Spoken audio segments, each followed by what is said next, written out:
Hello friends. आज हम लोग रिलेटिव मोशन का कुछ कॉन्सेप्ट्स देखेंगे, ठीक है। तो देखो, जब भी हम लोग बात करते हैं ना रिलेटिव मोशन का, राइट, तो इसमें हमें याद रखना है कि एक ऑब्जेक्ट होगा, एक ऑब्जर्वर होगा, ठीक है। जैसे अगर अगर दो ऑब्जेक्ट लेता हूँ कि एक ऑब्जेक्ट इधर जा रहा है 10 मीटर पर सेकंड से, मान लो इसको मैं ले लेता हूँ ऑब्जेक्ट ए, एंड और एक ऑब्जेक्ट है जो कि इधर जा रहा है, इस साइड में जा रहा है 15 मीटर पर सेकंड से, राइट। ओके, तो ये 15 मीटर पर सेकंड से ये इधर जा रहा है। अब अगर इसको मैं अगर बी ले लेता हूं और मैं अगर आपको बोलता हूं कि what is the velocity of A with respect to B और relative motion of A with respect to B, तो उस केस में हम लोग क्या करेंगे कि अगर हम वेक्टर नोटेशन अगर निकालना चाहे तो सिंपली हम लोग वेक्टर मेथड से निकाल सकते हैं, V A minus B B करेंगे, राइट। तो V A minus B B क्या होगा, 10, एंड ये हो जाएगा -15, तो 10 - 15, राइट। तो ये आपका आ जाएगा -5, एंड इस ये वाला डायरेक्शन को अगर मैं आई कैप लेता हूँ तो ये हो जाएगा -5 आई कैप, राइट। तो ये तो हो गया वेक्टर मेथड से। बट इसका एक्चुअल मतलब क्या होता है प्रैक्टिकल सेंस में? तो प्रैक्टिकल सेंस में velocity of A with respect to B का मतलब होगा कि बी को अगर बी को मोमेंटरीली रेस्ट में कर दिया जाए तो B as seen by B, A का स्पीड क्या होगा, ए का वेलोसिटी क्या होगा, राइट। तो velocity of A with respect to B का मतलब होगा कि अगर बी को अगर मोमेंटरीली अगर रेस्ट कर दिया जाए, अगर रेस्ट में रखा जाए, तो ए का वेलोसिटी क्या होगा, राइट। और velocity of A as seen by B क्या होगा। तो इसमें याद रखना, इस केस में आपका जो ए हो जाएगा ना, वो ऑब्जेक्ट की तरह काम करेगा, ठीक है। वो ऑब्जेक्ट की तरह काम करेगा, एंड जो बी हो जाएगा वो हो जाएगा ऑब्जर्वर, क्योंकि ये ऑब्जर्व करेगा, राइट। एंड ऑब्जर्वर को ना आपको मोमेंटरीली रेस्ट में रखना है, उसका वेलोसिटी को आपको जीरो कर देना है, किसका, ऑब्जर्वर का वेलोसिटी को आपको जीरो कर देना है, राइट। तो अगर मैं ये ऑब्जेक्ट ऑब्जर्वर का कॉन्सेप्ट लगा के अगर इसको करूं, तो देखो, हमें क्या चाहिए, velocity of A with respect to B, मतलब बी को हमें रेस्ट में लाना है, राइट। तो बी को रेस्ट में लाने के लिए हमें क्या करना है कि बी 15 मीटर पर सेकंड से राइट साइड में जा रहा था, ठीक है। तो हम अगर 15 मीटर पर सेकंड अगर मैं यहाँ पे एक वेक्टर को ऐड कर दूं, ठीक है, 15 मीटर पर सेकंड अगर मैं उल्टा डायरेक्शन में इसको दे दूं, तो भी का वेलोसिटी क्या हो जाएगा, जीरो। मतलब ये मोमेंटरीली ये रेस्ट में आ जाएगा, राइट। अच्छा, अब इस बी को रेस्ट में लाने के लिए आपने जो जो भी चीज ऐड किया है, जिस जो भी चीज लगाया है इसमें, जैसे 15 मीटर पर सेकंड टुवर्ड्स लेफ्ट साइड हमने लगाया है, एग्जैक्टली सेम चीज आपको ए पे भी लगाना पड़ेगा। तो ए पे भी हम 15 मीटर पर सेकंड लगा देंगे टुवर्ड्स लेफ्ट साइड। तो अब ए का नेट जो वेलोसिटी है वो कितना आएगा, इसका नेट वेलोसिटी कितना आएगा, 10 - 15, मतलब 15 इधर ज्यादा है, मतलब कि ए का स्पीड हो जाएगा 15 मीटर पर सेकंड टुवर्ड्स लेफ्ट साइड। मतलब बी को अगर मोमेंटरीली रेस्ट में कर देंगे तो बी को कैसा लग रहा है, बी को लग रहा है कि ए जो है वो उससे दूर भाग रहा है 5 मीटर पर सेकंड से। आई बात समझ में, ठीक है। तो ये जो तरीका है ना, इस तरीका से रिलेटिव वेलोसिटी अगर निकालेंगे तो बहुत कुछ हमें मतलब ऑब्जर्व कर पाएंगे, अच्छे से एनालिसिस कर पाएंगे, ठीक। जैसे अगर मैं आपको बोलूं कि सपोज एक ऑब्जेक्ट है ए, ठीक है, वो इस साइड जा रहा है, लेट से 20 मीटर पर सेकंड से, राइट। एंड और एक ऑब्जेक्ट है बी, ठीक, और एक ऑब्जेक्ट है बी, ये इस साइड जा रहा है 20 मीटर पर सेकंड से। एंड अब मैं अगर आपको बोलूं कि velocity of A with respect to B कितना होगा, तो देखो यहाँ पे अभी हमें निकालना है relative motion of A with respect to B, मतलब बी हो जाएगा ऑब्जर्वर एंड बी को हमें रेस्ट में रखना है। तो बी को अगर हमें रेस्ट में रखना है तो हम लोग कितना, हम लोग एग्जैक्टली उल्टा साइड में 20 मीटर पर सेकंड अगर ऐड कर देंगे यहाँ पे, तो ये मोमेंटरली हमारा रेस्ट में आ जाएगा, जीरो हो जाएगा इसका नेट वेलोसिटी, राइट। अच्छा, अब जितना हमने बी पे ऐड किया है एग्जैक्टली उतना ही आप ए पे ऐड करो, सेम डायरेक्शन सेम मैग्नीट्यूड, तो ये हो गया। अब आपको सिर्फ ये जो दो वेक्टर है ना इसका रिजल्टेंट निकालना है। रिजल्टेंट क्या होगा, 20√2।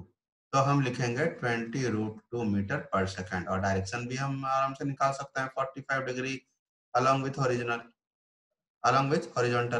तो बी को क्या लग रहा है, बी को लगेगा कि ए जो है वो, बी को लग रहा है कि ए जो है उसकी तरफ आ रहा है, 45 डिग्री बना के उसकी तरफ आ रहा है 20√2 मीटर पर सेकंड से। समझ में आया। तो हम लोग इस तरह से हम लोग बहुत सारा प्रॉब्लम को हम सॉल्व कर सकते हैं, ठीक है। अच्छा, एक मैं कॉमन टाइप का आज मैं प्रॉब्लम लेता हूँ, ठीक है। रिलेटिव मोशन का ये एक important one one important category of questions है। इसमें मतलब क्या होता है कि जैसे मान लो, ऐसा क्वेश्चन आपने बहुत बार देखा होगा कि एक इक्विलेटरल ट्राइंगल है, right. This is one equilateral triangle, this is one equilateral triangle, and इस इक्विलेटरल ट्राइंगल का तीनों साइड में, तीनों कॉर्नर में तीन ऑब्जेक्ट रखा हुआ है, let's say A B C, right. ए जो है वो बी को फॉलो कर रहा है, बी जो है वो सी को फॉलो कर रहा है, सी जो है वो ए को फॉलो कर रहा है, एंड सेम स्पीड से जा रहे हैं वो लोग, राइट। तो आपको बताना है कि ये तीनों ऑब्जेक्ट कब मीट करेगा, मतलब after how long they will meet and where they will meet. तो देखो, मीट तो ये लोग करेंगे एकदम सेंट्रॉइड में, ज्योमेट्रिकल जो भी सेंटर होता है ना इस फिगर का, वहां पे ये लोग मीट करेंगे, राइट। अब यहाँ पे क्यों मीट करेंगे, क्योंकि देखो इसमें ये बोला गया ना कि ए जो है वो बी को फॉलो कर रहा है। तो लेट्स से बी अगर चलना शुरू किया तो कुछ मोमेंट पे थोड़ी देर के बाद अगर बी अगर यहाँ पर है तो ए अपना डायरेक्शन को चेंज कर लेगा और वो इधर चला जाएगा। सिंस ए अपना डायरेक्शन को चेंज कर लिया एंड सी इसको फॉलो कर रहा है, तो ये भी अपना डायरेक्शन को चेंज कर लेगा। सी अगर अपना डायरेक्शन को चेंज कर लिया तो बी भी डायरेक्शन को चेंज कर लेगा। ऐसा करके it will go on, it will go on, ठीक है। ये ऐसा करके चलता जाएगा, अल्टीमेटली ये लोग यहाँ पे मीट करेंगे, ठीक है।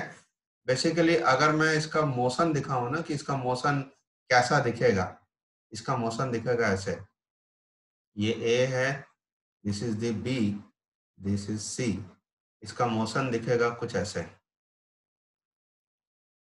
ए अल्टीमेटली इस पाथ को फॉलो करेगा, बी अल्टीमेटली इस पाथ को फॉलो करेगा, एंड सी अल्टीमेटली इस पाथ को फॉलो करेगा, right. And they will meet at this centroid, right. अच्छा, अब कब मीट करेगा उसके लिए देखो दो तीन तरीका है, ठीक है, कि कितने टाइम के बाद मीट करेगा। तो एक तरीका तो है कि फर्स्ट अप्रोच हम लोग लेते हैं, ठीक है। फर्स्ट अप्रोच है कि आप क्या करो, ये वाला हम लोग का साइड अप्रोच जिसको बोलते हैं, इसमें हम लोग क्या करेंगे कि ये वाला लेंथ को ले लो, ठीक है। ये लेंथ कितना है, एल, क्योंकि ये इक्विलेटरल ट्राइंगल ले रहे हैं हम लोग, तो ये लेंथ एल हो गया, राइट। अच्छा, तो ये है L by velocity of AB, velocity of A with respect to B along this line, along initial separation, right। तो इसको इसको हम लोग कैसे करेंगे, देखो A का वेलोसिटी क्या है, इनिशियल वेलोसिटी क्या है, B, इस साइड में, राइट। ये A का इनिशियल वेलोसिटी है, B का इनिशियल वेलोसिटी किधर है, इधर। तो B का बी का इस वेलोसिटी का एक कंपोनेंट इस साइड में ले लो, मान लो ये अगर एंगल थीटा है तो इस बी का दो कंपोनेंट होगा, ये जो बी का जो वेलोसिटी है इसका दो कंपोनेंट होगा, एक इधर एक इधर, ठीक। तो ये वाला हो जाएगा v साइन थीटा, ये वाला हो जाएगा v कॉस थीटा, राइट। तो relative velocity of A and B along the initial separation, ठीक है। तो मतलब L by V minus V cos theta, that is L by V plus V cos theta, this will be the time, ठीक है। अब यहाँ पे theta के बदले 60 डिग्री पुट कर दो क्योंकि ये इक्विलेटरल ट्राइंगल है। तो ये आपका आंसर क्या आ जाएगा, ये आपका आंसर आ जाएगा L by B plus V cos 60, cos 60 कितना होता है हाफ, तो V by 2, that is 2L by 3V, this is the answer, right. ये हो गया एक अप्रोच। और एक अप्रोच हम लोग लगा सकते हैं जिसमें कि हम लोग क्या करेंगे, जो सेकंड अप्रोच है उसमें हम लोग क्या करेंगे ना कि हम लोग कोई एक ही ऑब्जेक्ट को लेने से हमारा काम हो जाएगा, कोई एक ऑब्जेक्ट को अगर लेंगे तो हमारा काम हो जाएगा, ठीक है। जैसे ये ए को ले लेते हैं, देखो ए को अल्टीमेटली कहाँ तक जाना है, ए को अल्टीमेटली जाना है सेंट्रॉइड तक, तो इसको ए ओ ले लेते हैं, ठीक है। तो ए का जो वेलोसिटी है उसका ये वाला कंपोनेंट सिर्फ हमें लेना है, वेलोसिटी का सिर्फ ये वाला कंपोनेंट हमें लेना है। ये कंपोनेंट अगर हम ले लिए बस हमारा आंसर आ जाएगा, T equal to A O by V velocity of A along A O, इसको निकालो तो भी आपका आंसर आ जाएगा, ठीक है। तो v का ये एओ कंपोनेंट क्या होगा कि ये अगर हम लोग का मान लो ये वाला 60 डिग्री था, तो ये वाला एंगल कितना होगा 30 डिग्री, ठीक। ये वाला हम लोग का 30 डिग्री होगा, तो भी ए ओ क्या होगा, ये हो जाएगा v cos 30 डिग्री, राइट।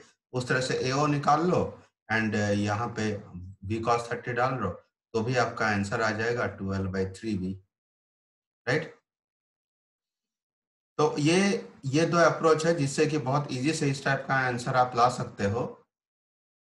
मैं एक एग्जांपल आपको दे रहा हूँ, ये आप लोग ट्राई करना कि मान लो ये एक स्क्वायर है, स्क्वायर का कॉर्नर में 4 ऑब्जेक्ट है या पार्टिकल है एंड ये चारों पार्टिकल क्या कर रहा है कि एक दूसरे को फॉलो करते हुए जा रहे हैं, एक दूसरे को फॉलो कर रहे हैं, राइट। एंड इन लोग का लेंथ है, मतलब स्क्वायर का लेंथ है L एंड हर एक का वेलोसिटी v है। तो आपको बताना है कि कहाँ मीट करेगा एंड कब मीट करेगा। तो देखो मीट तो करेगा ये लोग इसका ज्योमेट्रिक सेंटर पे एंड इसका मोशन कुछ ऐसा दिखेगा, इसका मोशन कुछ ऐसा दिखेगा, ठीक है। अच्छा एंड अब आप किसी भी अप्रोच पे लगा लो तो आ जाएगा। तो अगर हमें टी चाहिए तो हम लोग लिखेंगे एल, अगर मैं पहला वाला अप्रोच अगर मैं लगाऊं तो T equal to L by, मान लो मैं इन दोनों ऑब्जेक्ट को लिया, ठीक है। तो L by velocity of this two object along this line, तो ये क्या होगा v plus v cos theta, cos theta मतलब इधर थीटा क्या है 90 डिग्री, तो cos 90 कितना होता है 0, तो हो जाएगा L by V, this is the answer. ये लोग L बाई वी के बाद ये लोग यहाँ पे मीट करेंगे। आप अगर सेकंड अप्रोच लगा के भी करोगे तो आपका आंसर आ जाएगा। सेकंड अप्रोच के लिए क्या करना है, ये वाला डिस्टेंस, ये वाला डिस्टेंस निकाल लो, मान लो वो x है, डिवाइड बाय, मान लो इस ऑब्जेक्ट को ले रहे हैं तो इस ऑब्जेक्ट का इस वेलोसिटी का ये वाला कंपोनेंट, कौन वाला कंपोनेंट, ये वाला कंपोनेंट आपको लेना पड़ेगा, ठीक है। तो v cos, इसको ले लेते हैं थीटा बाई 2, ठीक है, तो भी आपका आंसर आ जाएगा, राइट। ओके अभी हम लोग नेक्स्ट पार्ट में रिलेटिव मोशन से रिलेटेड और कुछ कॉन्सेप्ट्स देखेंगे। Thank you very much.